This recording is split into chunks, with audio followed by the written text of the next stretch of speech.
මාලිමා ආණ්ඩුව ඉදිරි මැතිවරණ ජයග්‍රහණය කිරීමේ අරමුණින් කටයුතු කළ යුතුද? ඡන්දදායකයන් ඡන්දය භාවිතා කරනු ලබන්නේ තමාට ඇති වාසි අවාසි සලකාගෙන බව දැඩි ලෙස සිහි තබාගත යුතුය. මා මේ කලින්ද සඳහන් කර ඇත.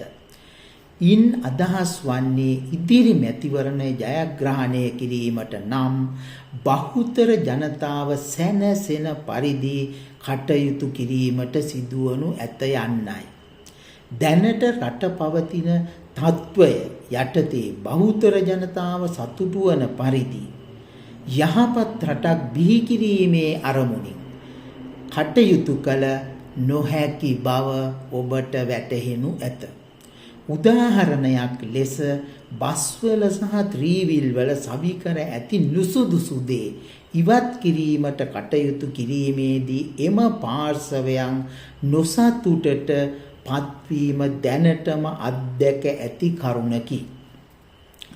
සුතා ක්‍රියේෂන් විසින් කරනු ලබූ සමීක්ෂණයේදී ඒ පිළිබඳ නොසතුට ප්‍රකාශ කරන අයද දක්නට ලැබුණි. බොහෝ දෙනා ඒවා ප්‍රකාශ නොකළද ඔවුන් එය සැලකිල්ලට ගන්නා බව සිහි තබාගත යුතුය. මෙම කරුණු සැලකිල්ලට ගත් විට NPP රජය කළ යුත්තේ ඉදිරි මැතිවරණ ජයග්‍රහණය කිරීමේ අරමුණ බැහැර කොට යහපත් රටක් බිහි කිරීමේ අරමුණින් නිර්භයව තීරණගෙන වේගයෙන් වැඩ කටයුතු කිරීමයි. නිවැරදි දේවල් කිරීමේදී දැනට කරනු ලබන විවේචන සහ නොසතුටු වීම සැලකිල්ලට නොගත යුතුය. ප්‍රමාණයේ ඉක්මවා හොඳ පුජ්‍යලයන් ලෙස හැසිරීමට උත්සාහ නොකර අවශ්‍ය තැනදී දැඩි තීරණගෙන වේගයෙන් වැඩ කිරීම අත්‍යවශ්‍යය.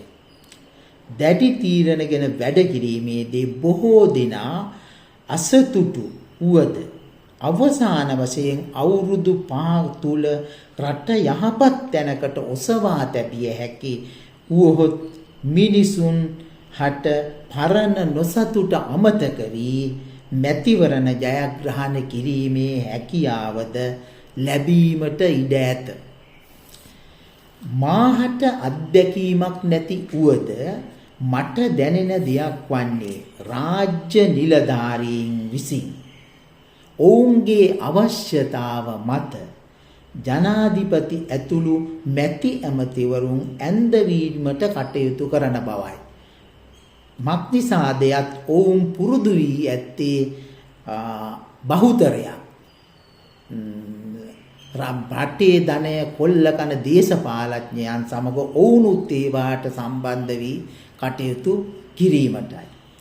ඒ පිළිබඳ සිහියෙන් වැඩ කිරීම අත්‍යවශ්‍යය.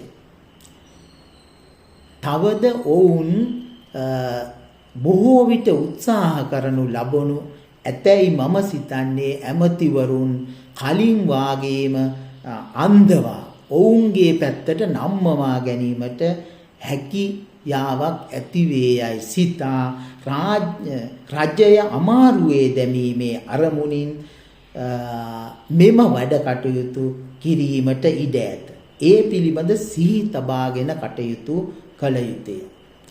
මෙයට විසඳුමක් ලෙස මවිසින් යෝජනා කරනු ලබන්නේ යහපත් රටක් බිහි කිරීමේ අරමුණ ඇති එක් ක්ෂේත්‍රයන්හි ප්‍රමාණිත දැනුමක් සහිත කණ්ඩායමක් සකසා ගැනීම සුදුසු බවයි.